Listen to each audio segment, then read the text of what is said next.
और आपसे हम निवेदन करें, ये जो मोह है ये सबसे डेंजरस है। 6 विकार जानत है ना कनोडिया जी? कितने विकार हैं? कितने विकार हैं? 6। कितने हैं? गिनते रहिए। काम, क्रोध, मद, मोह, लोभ और 6वें का नाम है मत्सर। क्या है? मत्सर। मत्सर यानी ईर्ष्या। और इन 6 विकार में सबसे खतरनाक कोई बीमारी है तमोह सकल व्याधीन कर मूला। ये जो मोह है सब बीमारी का जड़ है। और इसी मोह से तेहि ते पुनि उपजई बहुशूला। इस मोह से इतने प्रकार के शूल जन्म लेते हैं। शूल समझते हैं? शूल का, शूल मने का, कैसा कांटा? सुआ। एक देखिए, एक ऐसा कांटा होता है जो चुभने के बाद दिखाई नहीं देता है। कांटा जो दिखाई पड़ेगा आप तो उसको निकाल लेंगे, लेकिन इतना छोटा कांटा होता है कि पांव में गड़ी जाए तो चलने पर दर्द होगा लेकिन देखने पर दिखाई नहीं पड़ेगा। उसको कहते हैं शूल। जो हर कदम पर आपको पीड़ा दे लेकिन दिखाई न पड़े, उसका नाम है शूल। इस मोह रूपी बीमारी से जीवन में इतने शूल जन्म ले लेते हैं जो हमको अनुभव में तो आते हैं लेकिन हम उसका कुछ कर नहीं पाते हैं। ये सारे शूल जन्म होते हैं मोह से। कहो ये मोह समाप्त कैसे होगा? याज्ञवल्क्य ऋषि कहते हैं मोह बढ़ते बढ़ते बढ़ते बढ़ते जब विशाल रूप धारण कर लेता है महिषासुर जैसा, तो जैसे महिषासुर का मां ने मर्दन किया उसी प्रकार इस मोह रूपी महिषासुर का मर्दन करने के लिए भगवान श्री रघुनाथ जी की कथा काली मैया के समान प्रकट हो जाती हैं। जो राम कथा की शरण में रहेगा उसके जीवन का मोह एक ना एक दिन अवश्य समाप्त होगा, इसमें कोई संशय नहीं है। ये कथा की महिमा है। कथा सब विकार धीरे धीरे मिटा देती है। पहले तो लगता है जड़िया जी हम कर रहे हैं, पहले लगता है हम गा रहे हैं, लेकिन ये भ्रम है कि हम गा रहे हैं। वो गवा रहे हैं इसलिए हम गा रहे हैं, और वो आपके बैठे भीतर सुनना चाहते हैं इसलिए आप बैठ के सुन रहे हैं। ना आपके भीतर सुनने की क्षमता है ना हमारे भीतर गाने की क्षमता है। हम और आप कर रहे हैं तो ये कृपा मानिए, ये भगवत कृपा का परिणाम है। कथा मोह को मिटा देती है।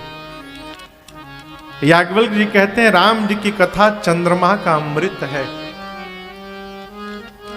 राम कथा शशि किरण समाना, जिसको संत रूपी चकोर पान करने के लिए सदैव लालायित बने रहते हैं। याज्ञवल्क्य जी ने कहा भरद्वाज जी जैसे आपने प्रश्न किया राम जी कौन है, ऐसे ही एक बार मां पार्वती ने भी प्रश्न किया था। उस प्रसंग को मैं आपको बाद में सुनाऊंगा, बीच में एक दूसरा प्रसंग सुनाता हूं। कथा को लेकर पहुंचे त्रेता युग में। कौन? श्री याज्ञवल्क्य ऋषि। एक बार त्रेता युग माही, एक बार। कितने प्रकार के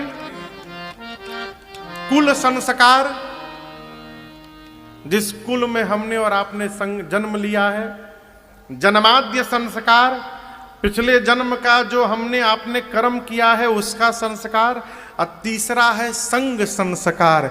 जिस प्रकार के लोगों की हम संगति में रहते हैं, इन तीनों संस्कार का प्रभाव हमारे जीवन पर रहता है।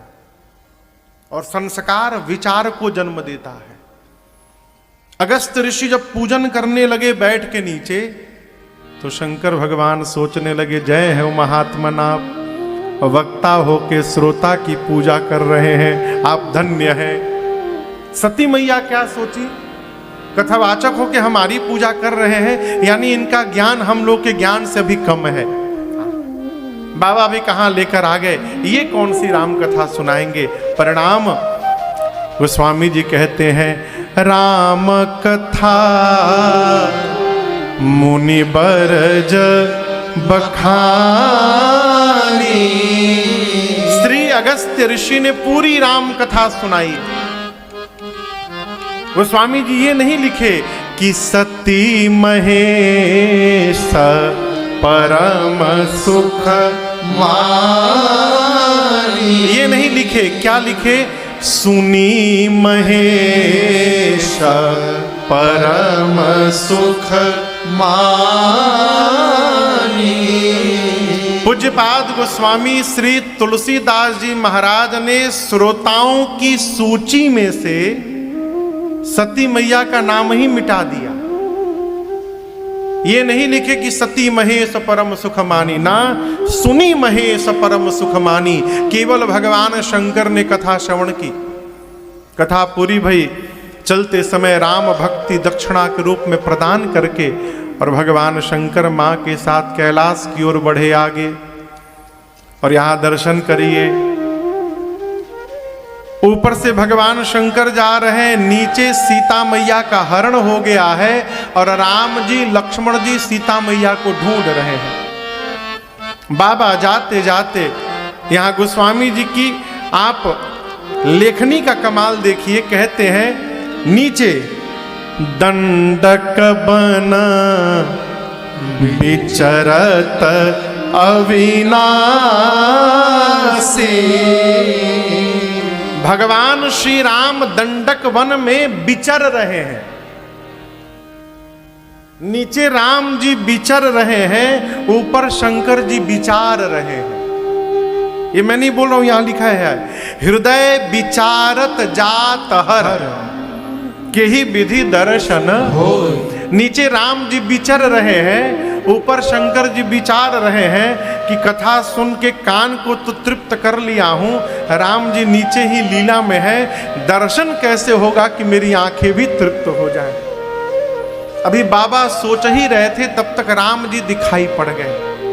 बाबा देखे, दोनों हाथ उठाकर बोलिए सच्चिदानंद भगवान की जय। हमने सच्चिदानंद भगवान की कहा तो आपने जय कहा ना।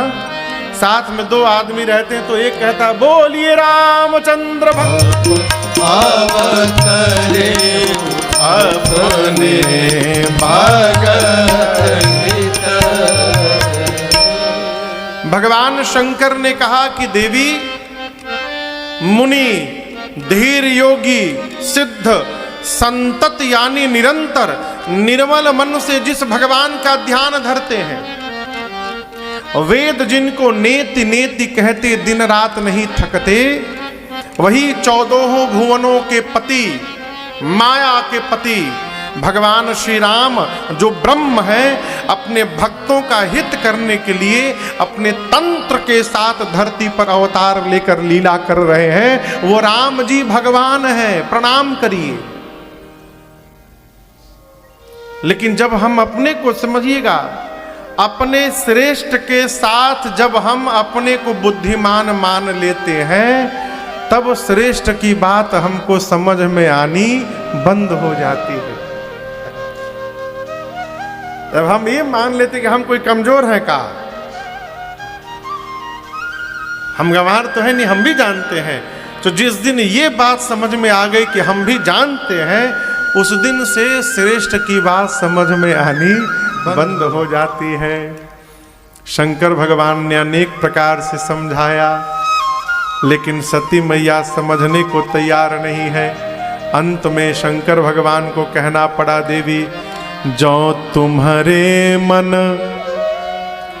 अति संदेह, अभी बहुत दूर नहीं गए हैं। तो कि न जाई परीक्षा ले। यदि इतना ही संशय आपके मन बुद्धि चित्त में बैठा है तो जाकर परीक्षण करके पता करिए कौन है। और याद आपसे निवेदन करूं मैं, जीवन में ऐसा कोई हमारा आचरण न हो माई बाप कि हमको अपने श्रेष्ठ की परीक्षा लेनी पड़े। जहां जहां हम श्रेष्ठ की परीक्षा लेने का विचार प्रारंभ करेंगे हमारा सर्वनाश निकट हो जाएगा। छोटे का काम परीक्षा लेना नहीं है, छोटे का कार्य परीक्षा देना होता है। यहां भगवान शंकर समझाते थक गए और यहां एक प्रसंग कहता है, जब बहुत समझाया जाए कोई ना समझे तो उसको उसके हाल पर छोड़ देना चाहिए, वो कितना भी अपना प्रिय क्यों ना हो। क्यों? अब आगे कथा कहती है, जो समझ नहीं रहा है उसको यदि आप समझाते रहेंगे तो उससे पहले आप समाप्त हो जाएंगे। बाबा कई बार नाना भांति समझाने का प्रयास किए, मां के समझ में बात नहीं आई। बाबा बोले जाकर परीक्षा लेकर देख लीजिए। लेकिन देवी आपसे प्रार्थना करना चाहता हूं, आप जिनकी परीक्षा लेने जाएंगी वो जीव नहीं है, जगदीश है। इसलिए आप जो कुछ भी करिएगा, करे हो सो जतन विवेक विचार। केवल विचार करके परीक्षा मत दीजिएगा, विवेक पूर्वक विचार करके परीक्षा लीजिएगा। कई लोग सोचते हैं, कई लोग सोचने के साथ विवेक का भी प्रयोग करते हैं। विवेक पूर्वक सोचना और केवल सोचने में बड़ा अंतर है। और ये विवेक कैसे जन्म लेगा? सत्संग से। दूसरा संसार में कोई माध्यम नहीं है। देखिए, क्षमा करिएगा, हो सकता है आप में से कोई विद्यालय के मुखिया भी यहां हो। धरती पर ऐसा कोई विद्यालय नहीं बना है जो आपको विवेकी बना सके। विद्यालय आपको जानकारी से पुष्ट कर सकता है, परंतु उस जानकारी का जीवन में कैसे उपयोग लेना है इसका विवेक विद्यालय नहीं दे सकता। ये कहां प्राप्त होगा? बिनु सत्संग विवेक न हो। बिना सत्संग के, बिना संत के संग के अथवा बिना सत्य के संग के ये विवेक जागृत होने वाला नहीं है। भगवान शंकर ने क्या कहा?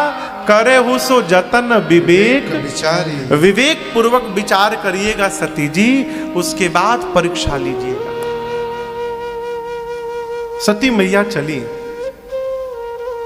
सती मैया तो चली जानने के लिए, लेकिन सती मैया के जानने से पहले शंकर भगवान एक बात जान गए। क्या? अब मेरी सती का कल्याण होने वाला नहीं है। इस बात को भगवान शंकर जान गए। यहां चौपाई कहती है, बाबा सोचने लगे, इहां शंभु असमन अनुमान, दक्ष सुता कहूं अब नहीं कल्याण। यहां नहीं कहा कि मेरी सती का कल्याण अब नहीं होने वाला है, दक्ष की बेटी का कल्याण होने वाला नहीं है। दक्ष की बेटी यानी चतुर्बाप की बेटी, अब उनका कल्याण होने वाला नहीं है। मैं समझा रहा हूं और समझ में बात नहीं आ रही है। मोरे कहे न संशय जाहि, विधि विपरीत भलाई नहीं। अब लगता है कि विधाता सती से विमुख हो गए हैं, अब इनका भला होने वाला नहीं है, है? भगवान शंकर मन में विचार किए एक बात, होई सोई जो अब राम रचि राखा,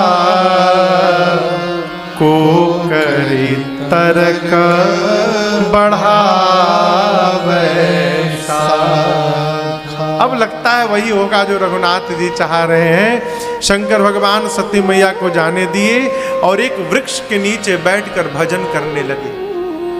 ये प्रसंग कहता है कि जीवन में जब आसपास कोई अपना अटपटा व्यवहार करने लगे ना, अपने भजन को बढ़ा दीजिए। उससे दो लाभ। पहला लाभ, जो भी विघ्न आएगा उस विघ्न का भजन के प्रभाव से आपके ऊपर प्रभाव कम पड़ेगा। और दूसरा लाभ, हो सकता है आपके भजन से प्रभाव से सामने वाले पर जो कष्ट आने वाला है उसके कष्ट में थोड़ी कमी आ जाए। शंकर भगवान अस कही लगे जपन हरि नामा। ये प्रसंग कहता है बार बार भगवत नाम लेने का। जीवन में समस्या हो, देखिए हमारे पूज्य महान करिए राम जी एक रूप से देखिए तो व्यंग कस रहे हैं। वृष केतु कहां है? केतु मतलब होता है झंडा। अब वृष केतु यानी वृषभ नंदी महाराज। सभी देवताओं का अपना अपना एक झंडा है। पहले देखिए, पहले लोग रथ पे युद्ध करते थे और हर रथ के ऊपर झंडा लगा रहता था, पताका। अर्जुन के ऊपर रथ पर जो पताका लगा था, उसी पताके पर श्री हनुमान जी महाराज बैठे रहे पूरे युद्ध के समय। ये महाभारत का प्रमाण है। आगे भगवान कृष्ण, ऊपर पताका। जब कर्ण के साथ युद्ध प्रारंभ हुआ अर्जुन का, कर्ण बाण मारे अर्जुन पर तो अर्जुन का रथ एक डेग पीछे जाए, और जब अर्जुन बाण मारे तो कर्ण का रथ 10 डेग पीछे जाए। उसके बाद भी भगवान कृष्ण अर्जुन कर्ण की प्रशंसा करते रहे। वाह दानवीर अद्भुत। अर्जुन ने कहा ये कौन सी बात हुई केशव, मैं मारता हूं तो उसका रथ 10 डेग पीछे जाता है, उसके बाण से मेरा रथ 1 डेग पीछे आ रहा है और आप उसकी प्रशंसा करते हैं। भगवान मन में सोचे कि तुम्हारे रथ पर मैं बैठा हूं और हनुमान जी बैठे हैं, उसके बाद भी तुम्हारे रथ को वो पीछे कर दे रहा है। सोचो कितना बलशाली है? नित्य जब युद्ध पूरा होता था शाम को, तो भगवान कृष्ण रथ से उतरते थे और हाथ बढ़ाते थे ऐसे, और तब अर्जुन भगवान के हाथ को पकड़ के रथ से नीचे उतरते थे।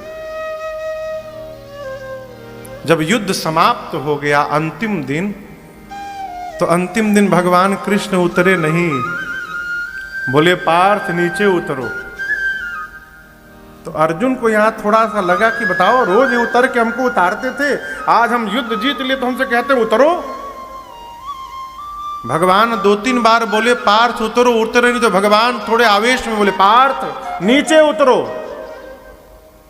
तब कृष्ण अर्जुन रथ से नीचे उतरे। भगवान कृष्ण ने हनुमान जी को देखा, ऊपर से हनुमान जी गए, और जैसे भगवान कृष्ण रथ से नीचे उतरे, उसी क्षण अर्जुन का रथ वहीं पर जरी के भस्म हो गया।